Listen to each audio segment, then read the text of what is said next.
Hi everybody, it's Jeff, and I want to explain I've heard a lot of Haitians who I've been talking with over the chatting with over the past few days, uh, saying that the Haitian Creole that is inside of Google Translate, and it's mainly Google Translate. Not so many people are using Microsoft Translator app. They don't know it so much, but Google Translate is the more famous.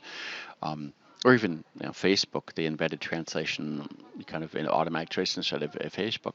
I've heard a lot of Haitians complain for really valid reasons that the automatic translation inside of those kind of online systems and apps is not really great for doing translation work, okay, professional translation work. And I want to explain why it's not. So the first thing that you need to do, and I'm doing this in English, and what I will do is I will try to speak slowly enough so that the automatic subtitles in YouTube will be able to do it in French and in Haitian Creole. I hope the Haitian Creole subtitles work. And this will make it easier for me to do it one time rather than have to do this video in 3 different languages. Okay, so it's easier for me time-wise. Um, so the first thing that I want you to do is I want you to go watch my video on my YouTube channel under the Language, Technology, and Services playlist about the inward and inbound versus the outward and outbound explanation. Okay, that's kind of the first thing that you need to do. I don't want to repeat all of that right here. I want to reference it and mention it, but I don't want to repeat what I said. So you can watch that video, or you can watch in the same YouTube channel my University of Gdansk presentation that I. It was a 45-minute presentation that I only had 25 minutes to do, so I did it very fast. So that was kind of a speed version. But no, it wasn't that one. I'm sorry, it was so or the other video that you can watch, other than that inbound, outward, outbound video, is the one that I did. Also up in my that same playlist about my opinion about Google Translate, Microsoft Translator, and Skype Translator, and all that. And I explain kind of the same thing in a more visual way with some objects and some kind of tangible, concrete objects to speak about. But I say similar things, and both of them will help you get the context about what I'm going to say now. Okay.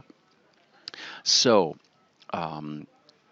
the the there and so there's the 2 types of systems. There's the ones that do for content gisting, understanding, okay, and there are others that are for doing translation work. And let's call this, more professional translation, or you can even be volunteer translation work. But it's creating translations that will go ahead and communicate out to another language rather than just trying to get information from another language into the language you understand. Okay, and these are different perspectives, and there are different systems that are built for that. Okay. So the original speech-to-speech translation system for English and Haitian Creole, bidirectional, that my team and I developed it at Carnegie Mellon University in the 1990s, 1997, 1998, was made for kind of basic communication. Okay, it was made for humanitarian aid contexts and for people that just neither of them know each other's language, and it's just basic communication. This is like the Star Trek Universal Translator with Captain Kirk, okay? It's kind of that, he's talking with the aliens, okay, or the Klingons, and so he just needs to be able to communicate. So it's really basic communication. That's what this system was designed for. And we built we created all the content in that system. Everything we did for that system and all the content we collected and we did translations for it was all, we did it the best, well, we didn't try to do perfect translations. We tried to do literal translations so that it would always get the correspondence between the words, and then we built that so it would go into, be used by this computer-generated translation system with speech-to-speech, voice and voice on each side. Okay, both directions. The and we tried to make that as best we could. Okay, and we did, and I say we did a really good job. Okay, we had we had several Haitians that were on the project that we could hire there in the local area, Pittsburgh, Pennsylvania. There don't a lot of Haitians there, and I had to filter through a number of Haitians, those that couldn't read that much, that read that well, read and write, which is a kind of a prerequisite. We got down to 3 people that were really did a great job. Okay, I want to really say that, and they weren't professional translators to start with, and over time, just working with them and training them, and we were doing several languages, not just Haitian Creole. So this applies to the other 3 or 4 languages we were doing too in that lab. We turned all those, people into professional translators, and they really did a great job. Um, and uh, and and so the but again, the purpose was not perfect professional translation. It was, we were doing the database we were creating. We were trying to do the best translation we could. Okay, but the system in which we were using the data, using this content that was taken from Newswire, was taken. We were translating all kinds of things. I mean, anything that I could get my hands on to translate that we would for Haitian Creole, we would translate. It could be missionary materials, it could be Disneyland brochures, it could be health documents, it could be anything. The Jesus film, we redid the orthography of the Jesus film. Um, we just did anything, to be able to have data, language data to use in the system. Okay, and a translation system that would be used for basic communication. We use the Bible too, okay, and different versions. I mean, well, different versions of the English Bible, but because there aren't different versions of the Creole Bible, there are actually different versions depending if you get the St. Lucian version or if you get the Haitian version, and you kind of tweak that and make it happen. But anything that I could get my hands on, we would use, okay, language data wise. But the purpose of the system was, basic communication. Now, I want to say that we did a lot of things with that data. That we annotated the data, and what that means is that we went through and classified all the newswire, and all the newswire is basically online news items, paragraphs that explain, you have these ongoing little news press releases going out, or the things that are going out from the journalist. It's not in a paper version of a longer version. It's usually shorter stuff. That's newswire, okay? And so we were just constantly translating that. We did like 15,000 sentences of, or no, 15,000 sentences of newswire translation in like 2 years. For a bunch of part-time people. These are not all full-time people, okay, that were working on the project. And and we ended up with, and we annotated that data. So we went through and completely classified all of the stories into like I think there's between 17 and 20 different domains and fields that we classify. We were using kind of the standard ones: health, education, sports, politics, science, something. I mean, they were like about 20 domains. And we classified all those stories based on the domains. And then we actually, I think, and I actually worked with a person to kind of do all this to make sure we did it right, because we did it in one language, English, and it applied to all the languages that we were translating into. So this is just multilingual. And then sometimes we go through and do some sentences that when we read through the stories, the person who's reading the story then would actually look at some sentences and say, this sentence can actually apply to different domains. And we would actually annotate the sentence level to that with some tags, okay? Well, and then we curated that data, okay? We heavily reviewed all of those stories. It wasn't just like translate one time. We reviewed it. There was always a second pass with another person who was a different person in the team to check the translation to make sure that it just corresponded well, okay? We had review committees on terminology and vocabulary to kind of discuss, hey, how do we want to change it? Because we were filtering through a lot of filtering through all the language stories that were these newswire that were coming through, and we didn't want to see that, we didn't want to retranslate what we had already done before, so we filtered out the things that we had already, the sentences we had already seen before. There's a whole paper on this at LREC 1998 conference on expanding lexical terminology, expanding lexical phrases or across the database. I can't remember the exact name. You have to go and look my publication list for that. But at LREC 1998 with Chris Hogan. Okay, so expanding lexical coverage is the name of it, with a longer sentence, but that's what the kind of the main key words were.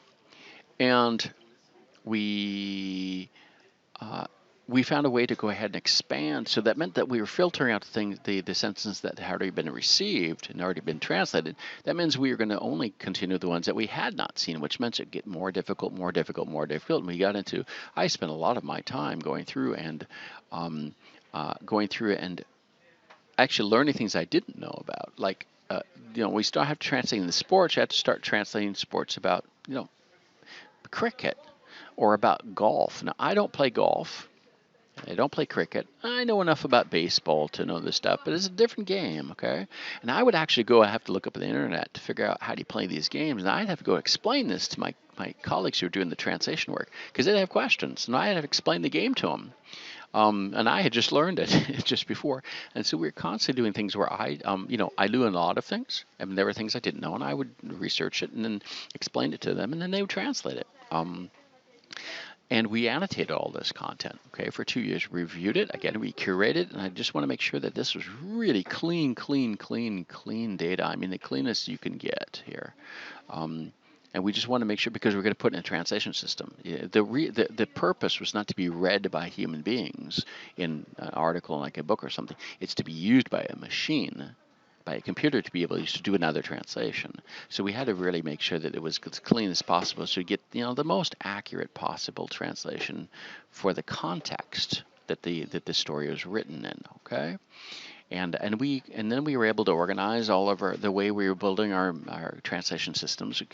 We could have subdomains and all that. So this was way advanced. I mean, this is the 1990s here, and we're still talking about this in the year 2021 about how to do this in other current systems. So we were 10 years behind of the curve of a lot of things. And we're 20 years ahead of the curve here on current ones, in the way that we were dealing with it, okay? And so what happened in 2010 when the earthquake happened is that system and all the data had been, and I'll say the speech data was heavily curated too before we had the people pronounce it. And then we actually made sure that every sentence was perfect. It perfectly aligned with what was written, okay? So this is really, I cannot emphasize how curated and reviewed this was. Way more than, I'd say that, like, people that do the translation of the Bible do more work than this, but most translation companies that do translation of things do not go to this extent of having this curated data. Okay, and I've worked for translation companies that sell translation and do the translation, so I know it would be, if you spent this much time reviewing it, you'd be a loss of money. You'd be going in the red. But we did it right because we knew the purpose was to have the translation system as accurate as possible. Okay, so I want to make that very clear here.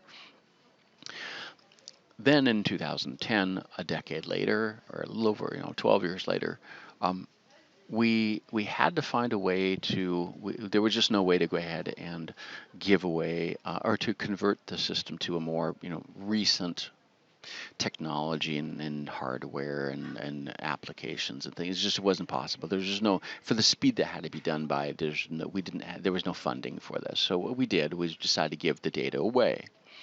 But we did not give all the data away. Okay, and that was an ethical issue.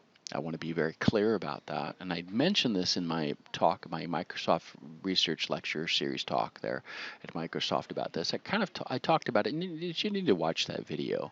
And I just want to kind of touch on this here. And go watch the video on that, because it gives it into more details about the problems of that. But all I can say is that, going back and here, all I want to say is going back 12 years and trying to get the authorization of text that had been approved for a specific purpose to be used in a specific system, to go back and find the people again to do it for a different purpose and make the data available to the outside world was, it's a difficult thing, and I could only do so much, okay, with the time I had. And so we only gave a portion of the data away. Okay, I want to make sure of that. And what we do is we mixed up all the sentences. Of the sentences, or all these sentences that I chose to be able to, I first had to pre-select. And it was all organized in folders and everything. It was pretty. But with the things I said that we can give away, ethically, morally, then those we're going to mix them all up. So we removed all the annotation. Okay, we removed all that classification, those domain classification things that we had in the original system. We completely just jumbled it up, and we anonymized it. This is calling, sometimes you can call it anonymizing it or obfuscating it. Okay, it's obfuscation. And we want to make it so that it couldn't be tracked back to the original source. And that was our way of giving it away ethically. Okay, but what that did was actually ruin, or it removed all the best way to get the domain translations, okay, into specific sectors and trans. And we only gave away a part of the data, a portion. I would say, I can't remember the exact number of, I'd have to go look it up. It was something like we gave away 15,000 sentences off the top of my head, which is about, what is it, 300,000 words, I think was the thing, and then about 35,000 vocabulary lists and frequency lists and stuff. I mean, all those details are mentioned actually up in my Microsoft talk. I mean, it's been 10 years, so I gave that talk, and I'm not going back to relook up all the details here to do this. But we only gave away a portion of it. Okay, we did not give the Bible away. We had checked the Bible. We had done some things. We had to do some adjusting, and we did not give away the Jesus film stuff because I didn't get the authorization for that quickly enough. We did not get all those extra brochures and things that were just all these little, a couple pages here, a couple pages that, were really cool for doing domain things. But the approval process would have been just too complex to go get and find the people and get the approval. So a lot of these are really customized, specific little pockets of content we did not have. And then we jumbled up everything else. Okay, just threw it all together and mixed it all up. By doing that, as I've said, that has made it more generic. Okay, which lowers the quality of the system that you're going to create with it. Because what I did is I made it so I gave gave away, and so the people, the different online translation services that were doing this, and it could be Google Translate, can be Microsoft Translator, can be now Facebook's got it, Teams got it, Amazon Translate got it, and all these apps. There are apps all over the place. And the BlackBerry and Selecta, they were all kind of just using the data as it was, and they weren't going to reorganize it because they didn't know how to reorganize it, and I didn't tell them how to do it. For obvious reason, I don't want to track it back to the original sources. And another thing that happened was there was other data that they were finding online, like all the SMS messages that were being received, and there was partial cleanup. I'm not going to say that was really perfect because I really don't believe that was really scrubbed. That data, the SMS messages were scrubbed as details as we were doing our data back in the 1990s. Okay, because of the speed that had to be done. We had the time to do things, and we took the time. But in the 2010, when all this was happening and data was being used, everyone was trying to get the data and get it as clean as quickly, as fast as possible. So it wasn't like in crisis mode. And when you work in crisis mode, you don't do it as well as if you're not working in crisis mode. We need to be honest about this. So, and there were other sources that, other data language sources that all these other projects and tools were trying to gather in 2010 as quickly as possible to get enough data to get enough data to put it into a statistical system. And there's kind of a threshold of amount of data that you need to have. Um, the exact number, let's just say 1,000,000 words, okay? It can be more, it can be less. But let's say they were trying, and I only gave them 300,000. Okay, let's say that's kind of the thing. So they needed a lot more, or maybe they can do with less, but they just needed enough to be able to create a minimal system to function. Okay, all of them are struggling with this, but all the data that I gave them was clean. I mean, this is really clean data, but not organized in domains. Okay, so they want to be clear about that. So they just kind of threw it to them as a one big package. There were a couple packages. So there was some of the things that one of all the medical sentences were known. So all that came from the medical phrases from the Doctors Without Borders project. That was kind of packaged. So that could be used as a separate kind of domain. And there were some others, ones that was announcing and others. And those could be packaged because they're add-ons, but all the original stuff that we gave away is just thrown together. Okay. And so what happens is, or what happened, and I'm sure I'm guessing at this, but this is exactly what happened because I'm 99.9% sure this is what happened.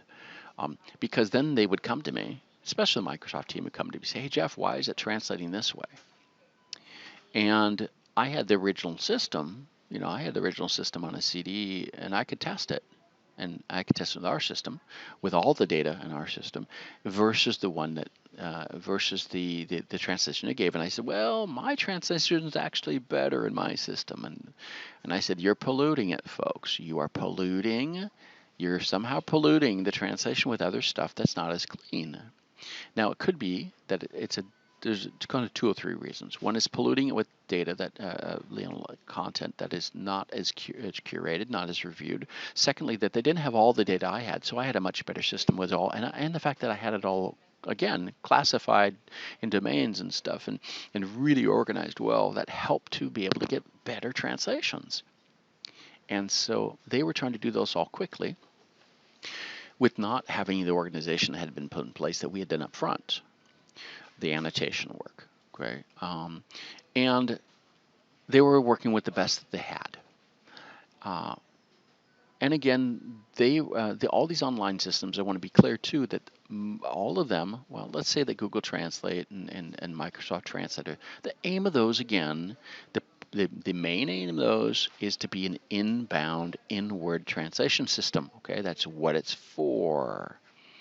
Now, whether or not others use it, or whether they kind of use it, and they propose that you can actually customize it now too.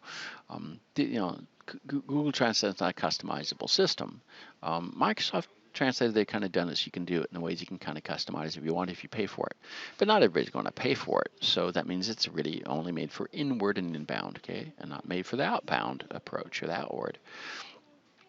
So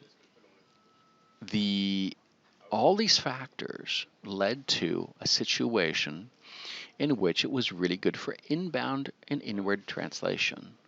Okay, that's really what the purpose was.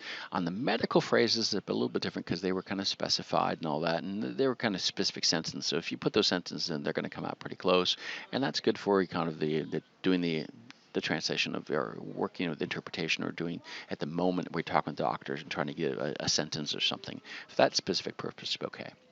But it really wasn't, the purpose of all this was not to create a translation tool, a translation productivity tool,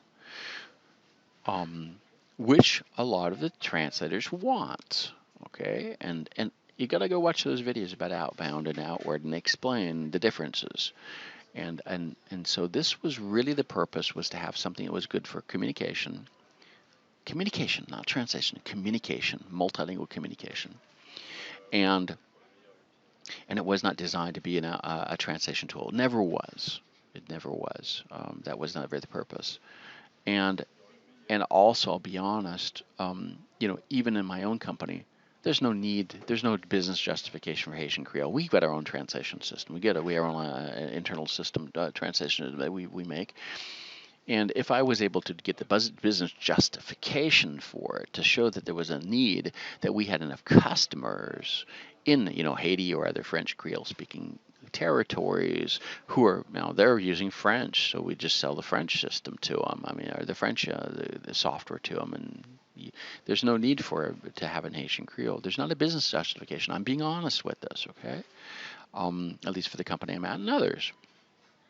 So there really needs to be that business justification. There needs that needed value to be able to go and the amount of content that you would need that would be needed, okay, in order to build a really a translation productivity tool, okay, with those online systems. Um, I mean, I'd say you need about 10 times more data, okay, to really do it, to really be able to do this well. And then you need to annotate it. You need to go through it, and they need to annotate and clean it up and categorize all that. That's how it have to be needed. I mean, if I was the party teams, we could be doing this quickly, but I'm not. So that's the way it is. Um, and so I think that's kind of the one key is you'd have to have a lot more data. It could be 5 times more, it could be 10 times more. It has a bit, or it'll also be super organized. Okay, and I can't emphasize this more. That's the really how you have to do it to create a translation productivity tool, translation tool for people to use as translators. Okay, um, but the other thing that you have to look at is kind of and these are statistical systems. I want to really point that these are big data translation systems, and they're statistical systems or neural based ones. And I don't want to get into all those details right here. I'm just going to have to assume that you're going to have to look this up or go read my other things on statistical based versus rule based or neural based. But for this kind of situation, and I've made some. I actually made a video on this recently here on the what happened when we moved away from the rule-based systems to these statistical SMT. I did a video. It's up on my YouTube channel in that playlist about us. Just look up the one about moving from RBMT to SMT. Okay, on NMT, and I talk about more of that. And really, for this kind of need, what would be optimal to do, and it would be tough to do. Okay, I would be honest, it would be tough to do, because first it would have to be a university or a institute or company would have to create a baseline system, a rule-based system, like with a Pertium or kind of any of these open, even the open source of their own. It doesn't matter. But that means they got to create a whole diction. They got a whole thing with grammar rules. They got to create all the grammar rules and the dictionary, standard dictionary. Um, that's a lot of work. I mean, this has always been the situation. That's a huge effort. And I mean, all of them have always cited, back there's like a $500,000 job, okay, to do this, to do it from scratch. That's why everyone went to the statistical based approach, because all you had to do is just have data and you kind of have an independent system that can put it together. That's why the statistical approach was favored. If you can avoid having to do such costly systems that are all based on grammar, because when you go through and make the grammar rules and put the dictionaries in, make dictionaries for all the standard vocabulary, that again, that's a lot of work, folks.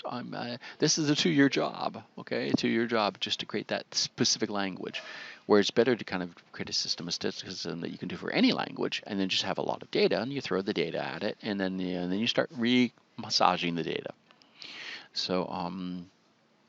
So what I want to say here is that if you want to have a professional translation tool, you'd have to have, it would really need to be a lot more data, a lot more customized data, a lot more annotated data, and put into specific domains to get it to that level of quality to be able to use for a translation tool. Or you need to be able to have a rule-based system that's already set up, that has all the baseline, and then you can go in and start customizing it with dictionaries. But you have to do that after you've got the baseline system in place, which again is a lot of work. So, and a lot of work means a lot of money. Okay, it means funding, and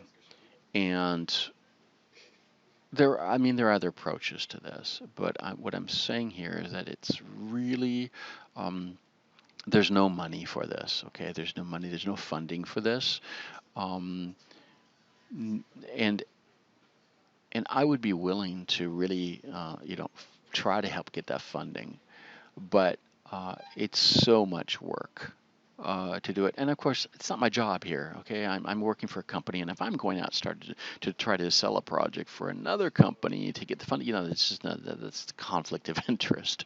So that doesn't interest. I mean, that's the kind of thing that get me fired. Okay, let's say it that way. Or I'd have to do so much negotiation. I have to get my job, my job contract to changed to be able to do this. It's just the effort is. I'm glad to be able to do what I can right now in the way I'm doing it. But I don't think that this is. I don't think that this is a feasible thing. If others want to do this, I highly encourage you to do it whatever way you want, and I would, well advise you with my experience and tell you how it can be done. But I'm warning all of us that this is just it needs $500,000, and it needs several good people, really good people, that good programmers, and it needs to really focus. It's going to be, or for if you want to do a role-based system, or if you want to do a statistical-based system, which the open source kit exists. Okay, so that's not the problem. The problem is the data, and then you got to have a bunch of people translating all the data again. You have a team of people doing all this exactly the way I'd done it before, and then you have to be annotating all this. So way you go, whatever approach you go, and it can be done in a crowdsourced way. It can be, but it has to be really well crowdsourced. Okay, this is not just. I'm not just talking about a bunch of volunteers kind of just pitching their time, doing their time, and kind of helping. It's got to be organized. It's got to be super organized. And again, who's going to do that? Uh, I do not want to downplay the effort on this. And I'm not trying to be negative. Okay, I'm trying to be honest. I've done a lot of these systems. I've worked on a lot of them, and I know how much work it is to do them, and I know what the requirements are to do them. And so I don't want to be pessimist. I'm not trying to be pessimist. I'm trying to be realist here. This is an effort that is just it's it's big. Okay, it's really big. I mean, some people said that, hey, what I've done, the Haitians are really happy for what I'm doing. They said this is colossal. This is just a massive work. I said, hey, this is a small nugget of it. Is if we want to create a productivity translation productivity tool. Here we just got a communication. It's just working for basic purposes. So please understand.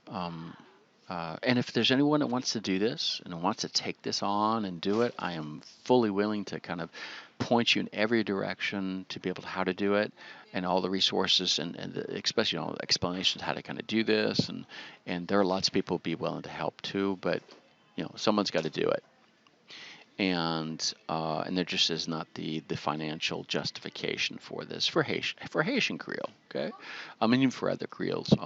Maybe there is. I've got some ideas about that, um, but the convincing. I mean, if you look at just how how many how when you're doing, and what I mean by business justification is how many users you're going to have. They're going to pay money to use the system. Okay, it really comes down to that. So yes, we have the Haitian diaspora, and we have let's say there are 12 million people all over the world that speak and understand Haitian Creole.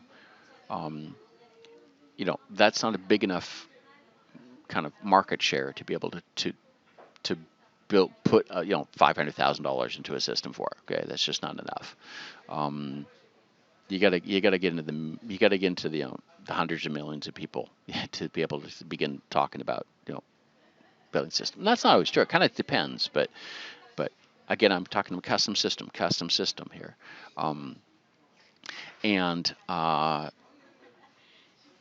and if people want some advice how to pitch this, I will be willing to help you pitch it. Okay, um, uh, but it's a hard long road, and I tried this. Okay, just go look at my Microsoft talk. My Microsoft talk. I talked at Mason MIT too, and actually in one of my recent I'm putting out another video right now about why I'm interested in Haitian Creole, why and all that kind of stuff. So I have another video coming out. I just haven't uploaded yet, and I tell the story of MIT too as well. So, and I explain a little bit of this, and I've been there. Okay, I've been there and tried to do this and tried to promote this and get the money. It was just the wrong timing. Okay. But again, if I did again, it would still be just as much work. And I don't want to downplay this. This is this is a major sales effort. Okay. Um, and this is the case for 6,000 languages. Okay, folks. I want let's be honest here. Um, the major international languages are what put food on my table every day because they're the ones that are making the money. Okay, they're the ones that are making the money. Um, and all of us that are working on minority languages, it's the major languages. They're putting food on our table, or for some reason, and they're allowing us to be able to do the extra stuff that are the languages that we're passionate about. But there's very few cases, and I was super lucky at Carnegie Mellon to be able for 2 years to actually work on a bunch of minority languages and be paid for it as a full-time job. That was just a privilege. But it's only for 2 years of my how long is my career, to be honest. And um, and that's going to be the situation.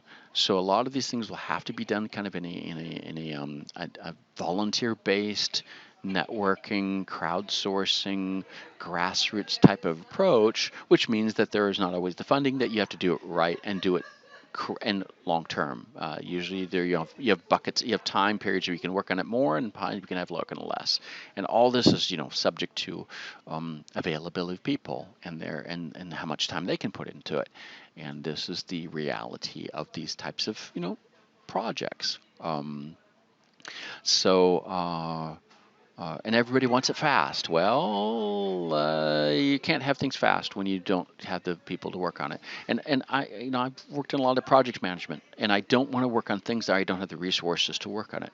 And this whole thing that I started doing in 2010 on this whole crowd, corporate social responsibility project for Haitian Creole, at the time the disaster was just, I was able to do it at that point in time because of the event, the disaster allowed to be able to get people to do it for a period of time. They're willing to invest in it for that specific event. But hey, now we had another earthquake back in August. But when there's not these things happening, disaster happening, I'm really sad to say that it's the disasters that actually bring the effort quickly for a period of time. And when there's no longer any disasters, well, then there's not all this, emotional interest of wanting to help for minority languages. I'm just got to be honest about this. Um, and So these are all the factors that have made it to be. And I'm sorry, I've been talking about this for 35 minutes here. Um, but these are the reasons why the current state of these Haitian Creole translation systems, whether it be in Microsoft Translator or Google Translate or Amazon Translate or a bunch of other apps, are now built into Facebook. It's good enough to understand. It's good enough to kind of understand, and some other Creole speakers from other islands can kind of understand it, But it's not. But people will sit there and they'll nitpick over there. Oh, this word's wrong, and that. Well, of course it is because it's not built for that kind of extra level. And I want all of you to understand that. And I want to take the time to explain this. And I really do want to thank you for spending the time listening to this. Um, and this will hopefully, just make the situation really clear where we're at with this topic. And thank you for watching this video. And again, reach out if you get any questions. You know how to reach me, we'll. But I'll come back with a lot of these things. Maybe you'll ask some questions that'll make me think of some other answers. Okay. Thank you very much, time. Thank you. I really appreciate your time here.